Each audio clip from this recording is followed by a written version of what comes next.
doing? Justin here. Today we are checking out a beginner version of Wish You Were Here by Pink Floyd. Now this is almost exactly the same as the original. The original one's got a few more subtle things going on, extra strums, hammer-ons, where you pick one note and then hammer on a finger to make another note sound. But it's such an iconic and great guitar part that I wanted to include it as part of my beginner course. And so I had a go at doing it in my left-handed practice and discovered it was possible as long as I picked all the notes. It's not easy, but it's such a fun song to play that I'd really recommend that you have a go at doing it. If you're not sure about it, or you're not sure that you'll be able to do it and you want to have a bit of a laugh, then go and check out Nitsudge, which are the lessons of me learning to play guitar left-handed. They're over on the website, so you can watch me fumble my way through it left-handed as well.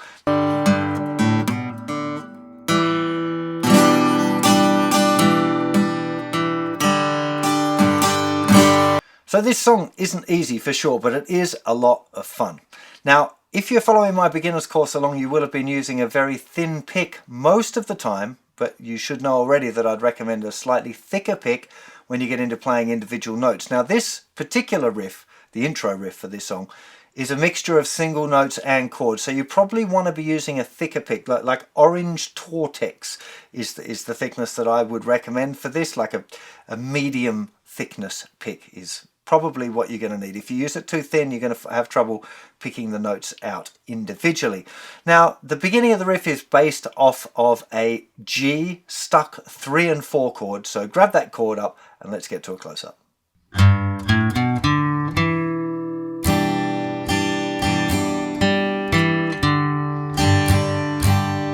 Okay, let's just start off with that much first of all. We're going to place our 3rd and 4th fingers down, ready for the stuck 3-4 G chord, okay? So the thinnest 2 strings, the 3rd fret. But we're not going to play them to start off with. We're going to use just our 2nd finger, 3rd fret on the thicker string, where it would be for the G chord. But note that we're not putting our 1st finger down yet. So just starting there, we're just going to play that one note with a down pick. Then we're going to play the open A string with a down pick. Then 1st finger going down where it would have gone for the G chord there, on the 2nd fret of the 5th string, then the open D string, and then 2nd finger is going down in the 2nd fret of the 4th string.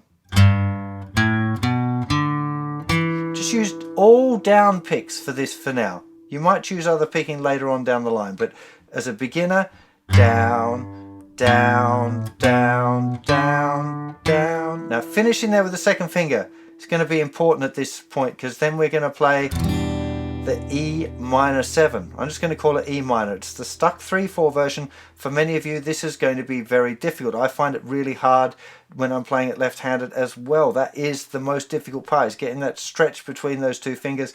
Getting to that chord is the bit that's hard work. Making sure you keep your thumb right behind the neck. Don't try and let it grab over like that and cause more problems than it's worth and stop you developing the muscles you're going to need for your bar chords. Okay? So starting there with the G chord, but just the 2nd finger, not playing all the rest, just playing individual notes. 3rd fret thicker string, open, 2nd fret with the 1st finger, open 4th string, 2nd fret with the 2nd finger.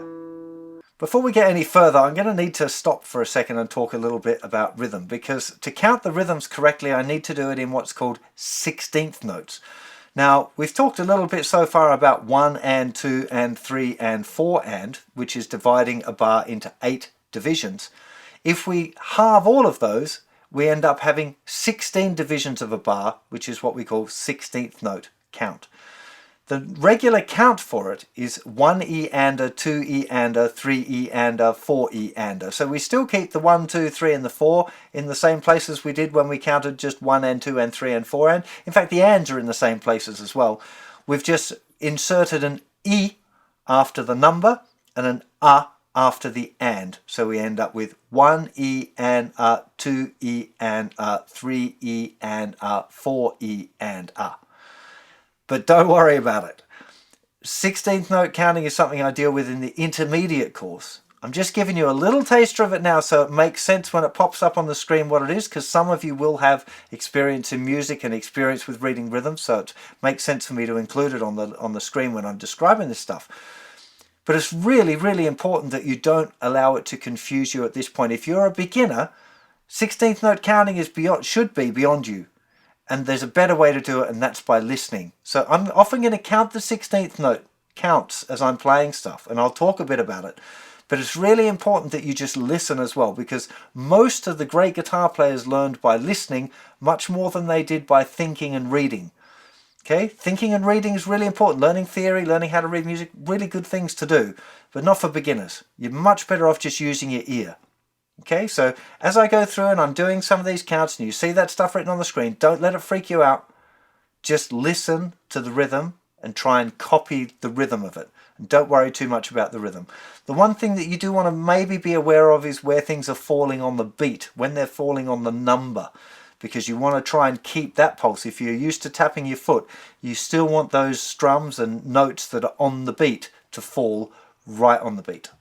So, the count for this intro: 2, 3, and 4, E, and 1. Okay, so it's really important that this last note is coming on beat 1, and it's starting on the and after 3. So 2, 3, and 4, E, and 1. And then we've got this down, up, down with the strumming hand. 2, 3, and 4, E, and 1. 2, E, and up, 3, E, and. Okay? There's a complicated count for it, but again, just think of the pattern. You should know the sound of this, if you're familiar with the song. And then down, up, down. But can you see I'm going down, up, down? My hand is kind of moving continuously anyway. Down, up, down, 3, 4, 1, 2, E, and up, 3, E, and 4, E, and 1, 2, E, and up, 3, E, and 4, E, and up. I'm just trying to show you there that I'm keeping my hand moving continuously. That's the key thing here for getting those rhythms right. In the early stages, just be happy to get the strums with the right directions. So getting down, up, down. If you can get that without thinking of any other count,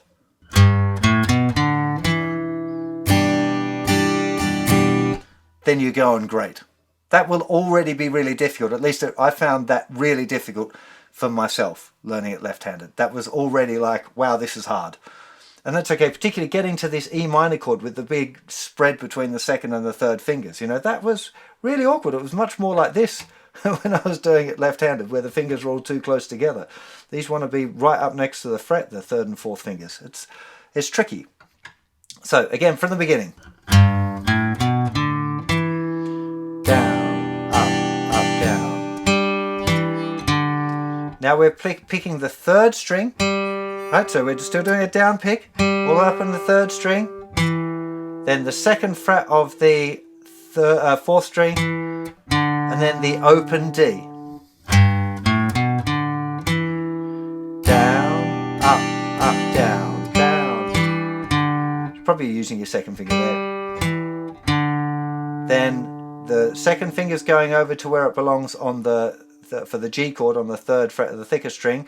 Up, down, down. We've got that strumming pattern. Down, up, down. Up, down, down.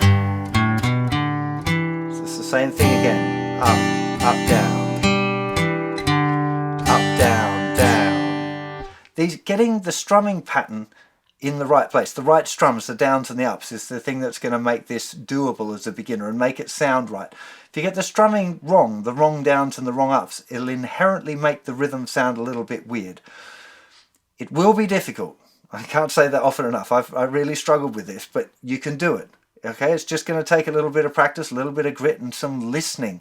Getting to know the tune so you know how it goes in your head is really going to help. Okay, I'm going to do it with the count now, just for those of you who can feel the count and can understand that as well. There we go. 2, 3, and 4, E, and 1. 2, E, and 3, E, and 4, and 1. 2, and 3, and 4, E, and 1.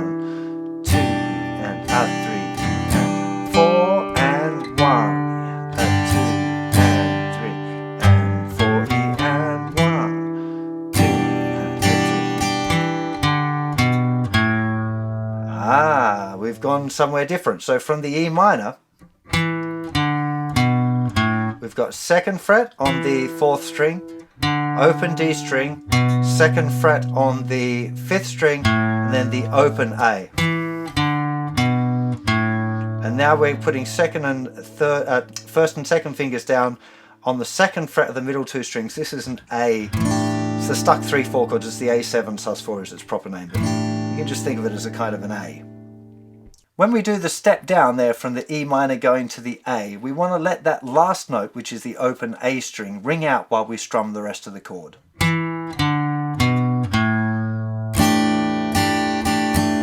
We've got that same pattern, down, up, down. Then the next riff we've got almost like the beginning, but we're not playing that thicker string, so we're just starting off on the A string, down, down, up, down, down, down, down. Now this one's a little bit tricky because we've got our E minor, down, up, down, and that down wants to be picking that one note individually. So rather than picking out that whole chord, your pick has to find that one note, the 4th string, and it's doing the little descending line to the A. We finish just with open A string, 1st finger 2nd fret, 5th string, open, and then to the G. Down, up, down, down, down, down, up.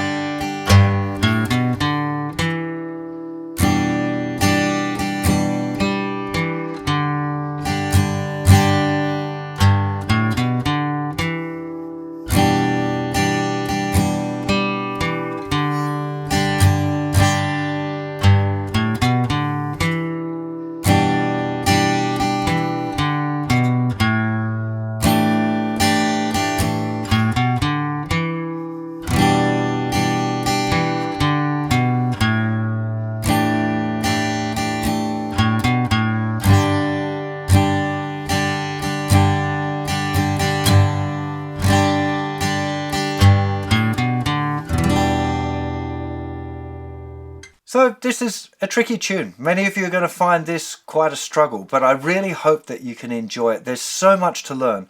This lovely mixture of picking out notes individually and then doing some strumming, learning slightly more complicated rhythms by ear, and or learning a little bit about 16th note counting if you want to go down that rabbit hole, which I don't recommend for beginners, but it doesn't really hurt if you want to explore it a little bit.